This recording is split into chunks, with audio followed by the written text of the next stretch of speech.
Hi there, this is Jessie Aller, Faraway Road, and this video is part 2 of how to English paper piece using snowflakes, freezer paper shapes. In this video, I'll show you how to join your shapes together using the ladder stitch. Now, these are the pieces I'd like to join together today, and for these colors, I would typically choose a light gray or a fill 50 weight, 100% cotton thread, but for the purposes of the video, I'll be using a black thread today so we can see what I'm doing. The first thing I need to do is to make my quilter's knot. So what I'm going to do is pinch the end of the thread right next to the needle, wrap the thread around the needle 4 times. I'm going to hold those wraps in my left hand while I push the needle through, pull that thread the whole way through, still holding on to the wraps with your left hand, and then you'll have a nice fat knot at the bottom of your thread. Now these are the 2 pieces I want to sew together along this seam, so I'm going to pay attention to that while I'm putting them together. Hold the seam that you want to sew facing towards you. Now I don't want to start sewing right at the corner of the seam because that will leave the knot right here on the edge, and as soon as the quilt gets a little stress put on it, the knot might pop through the seam and start to loosen the seam. So what I want to do before I start sewing is to anchor the knot by slipping my needle into the seam allowance down here and coming out right at the corner. So for my first stitch, I'm going to go straight down through both pieces and just take a couple of threads on each side and pull it almost all the way through till I've got a little loop there. I'll pass my needle through that loop and pull it tight. And now I actually tie a second knot right here just to make sure that that seam stays nice and tight. So I'll make a little U shape with the thread, put my needle under the U and put it through there, pull it through just once. And you just sort of wiggle the threads until the point where all the threads cross is right there at the corner. And now I'm just going to hold those threads still while I pull it through. So now I've got a second knot right there to anchor the beginning of my seam, and I'm ready to start my ladder stitch. I'm going to put the needle down into the fold right here, just a couple of threads away from the knot, travel along the fold a little less than 1/8 of an inch, and then come back out of the same fold and pull it through. I did not sew through the paper here, I'm only sewing through the fold of the fabric.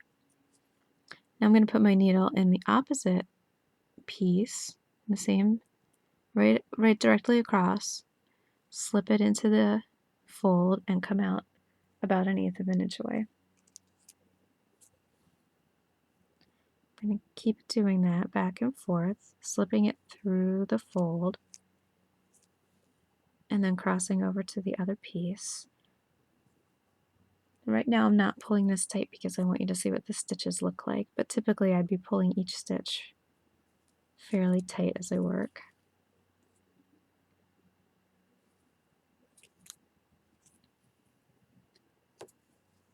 Alright, so there you can see what the stitches start to look like, and you can see kind of why it's called the ladder stitch. All of the thread is hidden inside these folds except for these rungs of the ladder. Now, when I pull this tight, even with the black thread, you can barely see it, and that's the way you want it to be while you're stitching. So I'm going to keep going along, and this time I'm going to pull each thread tight, pull each stitch tight as I'm working. You want to pull them tight enough that you start to see a bit of a zigzag thing going on, or a bit of a dovetail look. And the reason for that is because once you're finished sewing and you unfold the pieces, while they're in the quilt together, these folds are going to be touching, so they're going to be a lot closer in the quilt than they are right now while you're working.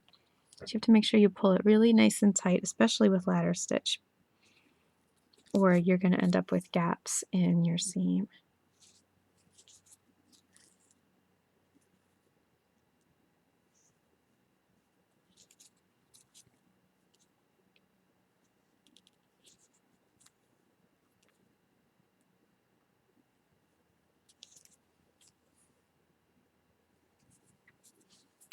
It's not a bad idea while you're first learning this stitch to unfold it a couple of times while you're working and just make sure that it's tight enough.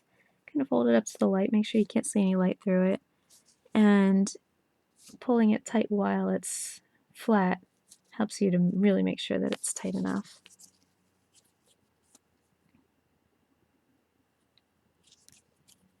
Alright, I'm going to fold this out of the way while I sew.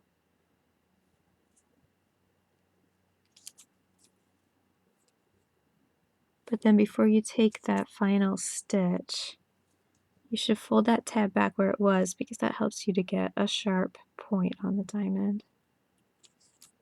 So that last stitch there just came straight out the point of the diamond. Now I'm gonna go straight across again through both pieces, right through both of those points, make my little loop, and pass the needle through the loop again, pull it tight. So I'm going to make one more of those U-shaped knots to hold this end of the seam nice and tight. Pull that tight. And now it's time to anchor the knot back into the seam allowance. So I'm passing it through the seam allowance here, not the paper at all. I'm going to make another knot right here to anchor the thread. For this last one, I usually make 2 U-shaped knots on top of each other just to make sure that it's really a sturdy enough knot, since this is such a fine thread. So let me go ahead and clip that. We'll take a look at the seam. See from the back, even with black thread, you can't see that seam at all. It's the same on the front. Totally invisible seam. That's what I love about the ladder stitch. But if you're having trouble getting it tight enough, or maybe you're making a bag or something that really requires the sturdiest patchwork possible, you might want to consider the whip stitch. So you can search for my other video, the alternate part 2, to learn about the whip stitch. Once I've joined all my pieces, I'm just going to pop these basting threads and pull them out from the back by pulling on the knots. Then I usually use my seam ripper actually to pop the templates out, and they just peel off, and then you'll be ready to quilt your piece.